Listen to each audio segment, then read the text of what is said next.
Alléluia. Amen. Non, non, ça ne va pas, ça. Alléluia, c'est... Vous êtes déjà fatigué? Non. Alléluia. Amen. Alléluia. Alléluia. Ça va encore ça, mais c'est déjà mieux. On essaie un peu mieux. Alléluia.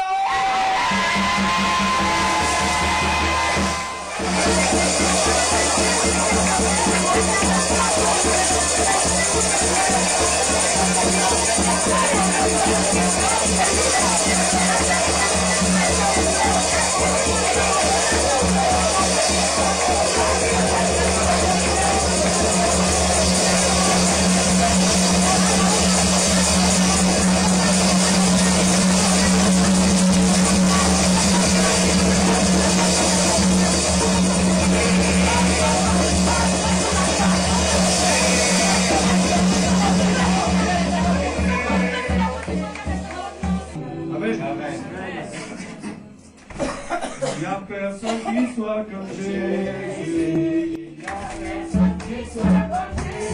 Il n'y a personne qui soit comme Jésus. Il n'y a personne qui soit comme lui. Il n'y a personne qui soit comme Jésus. Il n'y a personne qui soit comme Jésus. Il n'y a personne qui soit comme Jésus. Il n'y a personne qui soit comme lui. Deux ennemis. Nous avons un ennemi invisible que nous connaissons, qui s'appelle Satan, le diable et ses légionnaires. Et il y a notre propre chair. Vous savez ça, hein? Si le diable maintenant, si Dieu dirait bon, on fait une pause, pendant une année, je vais mettre le diable loin, il ne sera plus sur la terre ne deviendra pas un paradis. Parce que la chair en elle-même est déjà dans la corruption, n'est-ce pas? D'où viennent les mauvaises choses, les mauvaises pensées? Du cœur de l'homme. Il ne vient pas d'un esprit mauvais dans les cieux célestes. Mais les mauvaises pensées, les meurtres, les adultères viennent du cœur. Donc si on enlève l'ennemi et on le met en cage pendant une année, il y aura toujours des meurtres, il y aura toujours des envies, il y aura toujours les mêmes batailles. Alors quelle est la différence avec le moment où on sera au paradis? C'est que nous serons renouvelés, nous aurons un nouveau corps, nous serons régénérés. Mais tant que nous vivons ici-bas dans ce corps, nous aurons un combat entre l'esprit et la chair. Amen. Amen.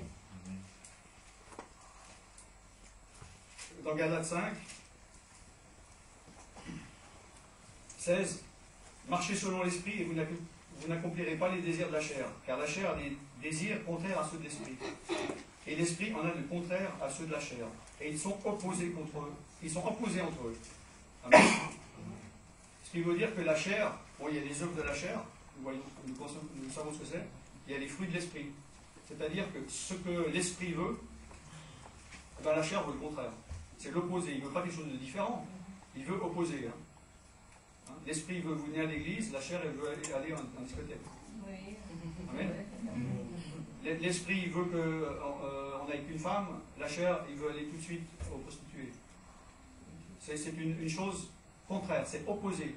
C'est pas de temps en temps une petite différence, de temps en temps un désaccord, un petit désaccord. C'est opposé.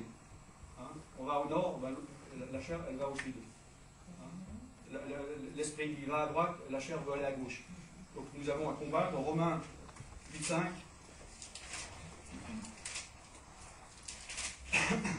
Il est dit, ceux en effet qui vivent selon la chair s'affectionnent aux choses de la chair. Tandis que ceux qui vivent selon l'esprit s'affectionnent aux choses de l'esprit. Or, l'affection de la chair, c'est la mort, tandis que l'affection de l'esprit, c'est la vie et la paix, etc. D'accord? Et ceux qui vivent selon la chair ne sauraient pas plaire à Dieu. D'accord? Donc, si nous marchons dans l'esprit, nous nous affectionnons aux choses de l'esprit, nous nous affectionnons aux choses spirituelles, nous nous affectionnons aux choses de Dieu.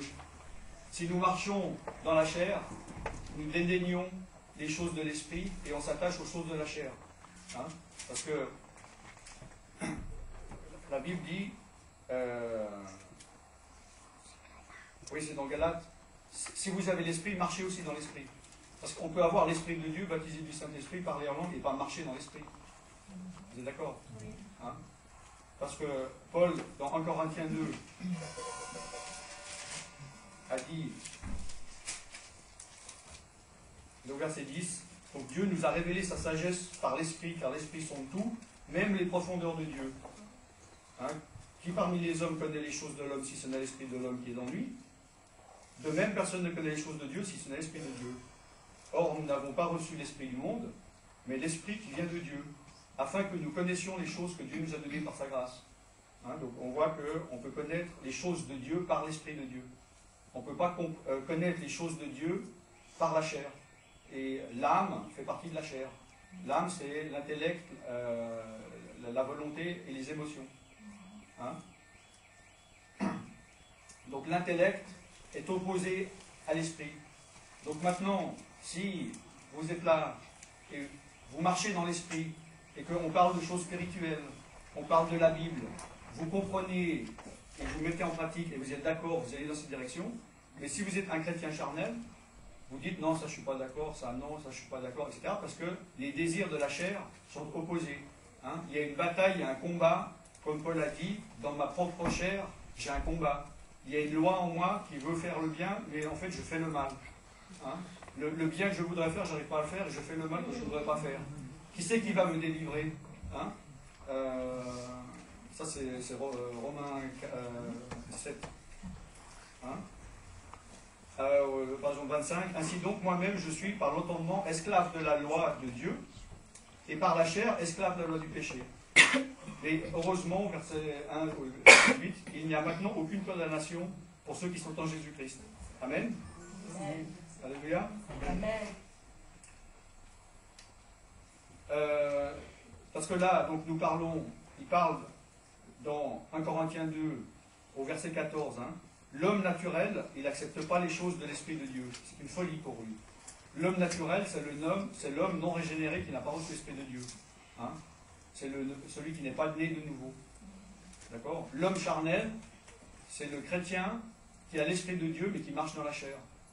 L'homme spirituel, c'est l'homme qui a l'Esprit de Dieu mais qui marche dans l'Esprit. Amen. Donc, si vous êtes chrétien mais vous êtes charnel, vous comprenez toutes les choses qui sont dites à l'Église, mais vous n'arrivez pas à les mettre en pratique, ou bien votre chair combat contre. Mais ça c'est naturel, tout le monde, la chair de tous combat vu qu'il a des désirs opposés. Hein? Donc il ne veut pas. Alors comment pouvoir obéir à l'Esprit de Dieu, devenir spirituel, ou marcher, ou rester spirituel, ou marcher dans les choses de Dieu? Eh bien, il faut faire des choix, et il faut marcher dans l'Esprit. Amen. Et comment on marche dans l'Esprit? En prenant des décisions. Et des décisions, on doit en prendre 1, 2, 3, 10 par jour.